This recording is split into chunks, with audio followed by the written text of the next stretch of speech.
Hi everyone, welcome to my YouTube channel. ಎಲ್ಲರೂ ಹೇಗಿದ್ದೀರಾ, ಚೆನ್ನಾಗಿದ್ದೀರಾ ಅಂತ ಅಂದ್ಕೊಂಡಿದ್ದೀನಿ.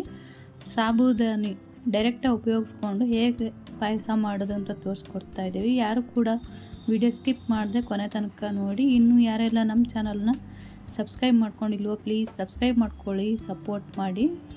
ಬನ್ನಿ ಹೇಗೆ ಮಾಡೋದು ಅಂತ ನೋಡೋಣ. ಇಲ್ಲಿ ಚಿಕ್ಕದಾಗಿರೋಂಥ ಸಾಬೂದಾನಿ, ದೊಡ್ಡದಲ್ಲ ಇದು, ಚಿಕ್ಕದು ರವೆ ಟೈಪ್ ಬರುತ್ತಲ್ಲ, ಸಕ್ಕರೆ ಟೈಪು, ಆ ಥರ ಸಾಬೂದಾನಿ ಇದು. ಅದನ್ನು ಉಪಯೋಗಿಸ್ಕೊಂಡು ಪಾಯಸ ಮಾಡ್ತಾ ಇರೋದು. ಇದು ಒಂದು ಚಿಕ್ಕ ಬೌಲಲ್ಲಿ ಅರ್ಧ ಬೌಲ್ ಇದೆ, ಸ್ವಲ್ಪ ಮಾಡ್ತಾ ಇರೋದ್ರಿಂದ ಸ್ವಲ್ಪ ತೊಗೊಂಡಿರೋದು. ಇದು ಒಂದು 4-5 ಸ್ಪೂನಷ್ಟು, ಚಿಕ್ಕ ಸ್ಪೂನಲ್ಲಿ 4-5 ಸ್ಪೂನಷ್ಟು ತುಪ್ಪ ಇಟ್ಕೊಂಡಿರೋದು. ನನ್ನ ಸೊಸೆ ಮಾಡ್ತಾ ಇದ್ದಾಳೆ. ಇದು ಹಾಲು, ಗಟ್ಟಿ ಹಾಲಿದು. ಅದಕ್ಕೆ ನೋಡಿ ಎಷ್ಟು ಬೇಕೋ ಅಷ್ಟು ಹಾಕೋಬೋದು. ಗಟ್ಟಿ ಬೇಕಾದರೆ ಗಟ್ಟಿ, ತೆಳು ಬೇಕಾದರೆ ತೆಳು ಮಾಡ್ಕೋಬೋದು. ಇದು ಕಟ್ ಮಾಡಿಟ್ಕೊಂಡಂಥ ಬಾದಾಮಿ, ಒಣ ದ್ರಾಕ್ಷಿ ಮತ್ತು ಗೋಡಂಬಿನ ಉಪಯೋಗಿಸ್ತಾ ಇರೋದು. ಇದು ಮಿಲ್ಕ್ ಮೇಡು ತಂದಿದ್ದಿತ್ತು, ಅದನ್ನು ಉಪಯೋಗಿಸ್ತಾ ಇದ್ದೀವಿ. ಈ ಮಿಲ್ಕ್ ಮೇಡ್ ಇಲ್ಲ ಅಂದರೆ ಸಕ್ಕರೆ ಕೂಡ ಉಪಯೋಗಿಸ್ಕೋಬೋದು, ಬೆಲ್ಲ ಕೂಡ ಹಾಕೋಬೋದು, ಯಾವುದಾದ್ರೂ ಉಪಯೋಗಿಸ್ಕೋಬೋದು.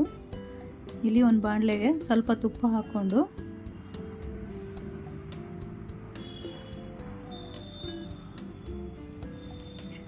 ಇದಕ್ಕೆ ಇವಾಗ ಕಟ್ ಮಾಡಿ ಇಟ್ಕೊಂಡಂಥ ಬಾದಾಮಿ ತುಂಬ ಚೆನ್ನಾಗುತ್ತೆ. ಒಂದು ಸಲ ಟ್ರೈ ಮಾಡಿ, ಎಷ್ಟು ರುಚಿಯಾಗುತ್ತೆ ತಿನ್ನಲಿಕ್ಕೆ. ಇಲ್ಲಿ ಸ್ವಲ್ಪ ಮಾಡ್ತಾ ಇರೋದ್ರಿಂದ ಸ್ವಲ್ಪ ಸ್ವಲ್ಪ ಉಪಯೋಗಿಸ್ತಾ ಇದ್ದೀವಿ. ಏನೇ ಅಡುಗೆ ಮಾಡಿದರೂ ಮನೆಯಲ್ಲಿ ಜಾಸ್ತಿ ಜನ ಇರಬೇಕು ತಿನ್ನಲಿಕ್ಕೆ, ಹಾಗಾದರೆ ತುಂಬ ಚೆನ್ನಾಗಿರುತ್ತೆ. ಇವಾಗ ಗೋಡಂಬಿ ಹಾಕ್ಕೊಂಡಿರೋದು ಕಟ್ ಮಾಡಿ. ತುಂಬ ಜನ ಇತ್ತು ಅಂದರೆ ಅಡುಗೆ ಮಾಡಲಿಕ್ಕೆ ಖುಷಿಯಾಗುತ್ತೆ, ಸ್ವಲ್ಪ ಸ್ವಲ್ಪ ಮಾಡಲಿಕ್ಕೆ ಬೇಜಾರು ಅನಿಸುತ್ತೆ.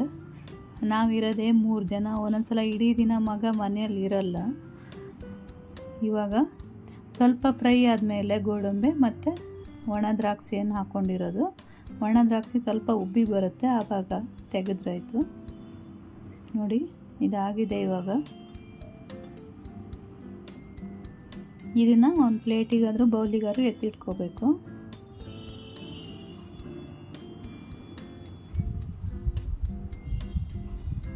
ಇದು ಸಾಬೂದಾನಿ, ಇದು ನೋಡಿ.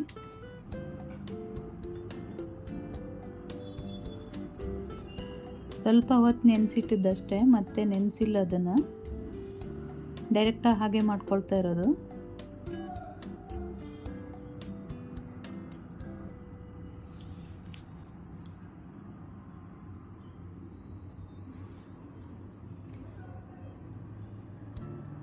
ಇದನ್ನ ಇವಾಗ ಚೆನ್ನಾಗಿ ತುಪ್ಪದಲ್ಲಿ ಹುರ್ಕೋಬೇಕು.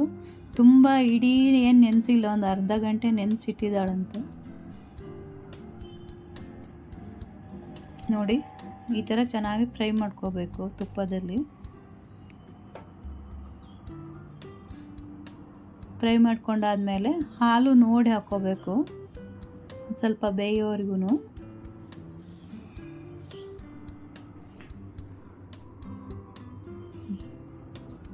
ಇದು ಫ್ರೈ ಮಾಡತ್ತಿ ಸ್ವಲ್ಪ ಅಂಟಿನಂಗಾಗಿದೆ. ಇದನ್ನೆಲ್ಲ ಚೆನ್ನಾಗಿ ಬಿಡಿಸ್ಕೊಂಡು ಕುದಿಲಿಕ್ಕೆ ಬಿಡಬೇಕು. ಈ ಥರ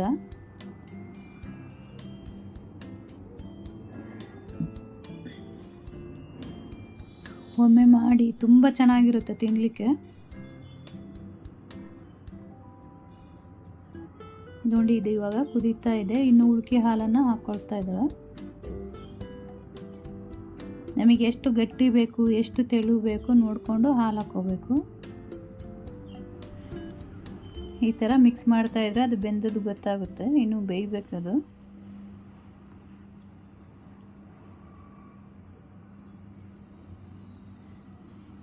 ಅದು ತುಪ್ಪ ಹಾಕ್ಕೊಂಡಿರೋದು ಇನ್ನೂ ಒಂದು ಸ್ವಲ್ಪ. ಇದು ಮಿಲ್ಕ್ ಮೇಡು, ಸ್ವೀಟ್ ಎಷ್ಟು ಬೇಕೋ ನೋಡಿಕೊಂಡು ಮಿಲ್ಕ್ ಮೇಡ್ ಹಾಕ್ಕೋಬೇಕು. ಇದಾಗದೇ ಇದ್ರೂ ಬೆಲ್ಲ ಮತ್ತು ಸಕ್ಕರೆ ಕೂಡ ಯೂಸ್ ಮಾಡ್ಬೋದು ಈ ಟೈಮಲ್ಲಿ.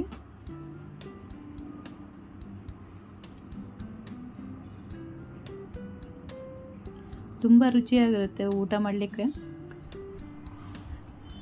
ನಾವು ಚಿಕ್ಕದಲ್ಲಿ 3 ಬೌಲ್ ಆಗುವಷ್ಟು ಮಾಡ್ಕೊಂಡಿರೋದು. ತುಂಬ ಉಳಿದ್ರೆ ಮತ್ತೆ ತಿನ್ನೋಕ್ಕಾಗಲ್ಲ ಅಂತೇಳಿ. ಇದು ಬಾದಾಮ್ ಮಿಕ್ಸ್ ಪೌಡರು. ಇದು ಕೂಡ ಎಷ್ಟಾದರೂ ಹಾಕ್ಕೋಬೋದು, ನೀವು ಎಷ್ಟು ಪಾಯಸ ಮಾಡ್ತೀರಾ ಅಂತ ನೋಡಿ ಹಾಕ್ಕೋಬೇಕು.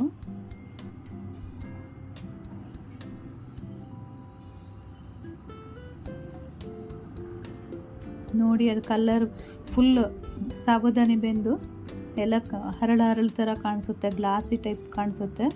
ಈಗ ನಾವು ಫಸ್ಟೇ ಎಣ್ಣೆಯಲ್ಲಿ ಕರೆದಿಟ್ಕೊಂಡಂಥ ಒಣ ದ್ರಾಕ್ಷಿ, ಗೋಡಂಬಿ ಮತ್ತು ಬಾದಾಮಿಯನ್ನು ಹಾಕ್ಕೋಬೇಕು.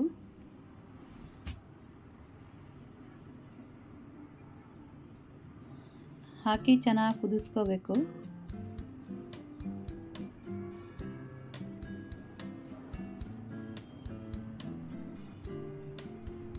ತುಂಬ ಚೆನ್ನಾಗಿರುತ್ತೆ. ಊಟ ಮಾಡುವಾಗ ಸ್ವಲ್ಪ ಸ್ವಲ್ಪ ಸ್ವೀಟ್ ತಿನ್ನಬೇಕು. ಅದಕ್ಕೋಸ್ಕರ ಈಗ ಉಳಿದ ಹಾಲನ್ನೆಲ್ಲ ಹಾಕ್ಕೊಳ್ತಾ ಇದ್ದಾಳೆ.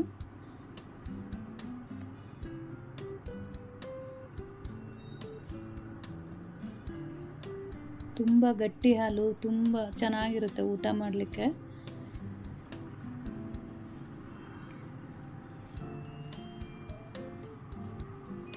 ನೋಡಿ ಎಷ್ಟು ಚೆನ್ನಾಗಿ ಬಂದಿದೆ ಅಂತೇಳಿ.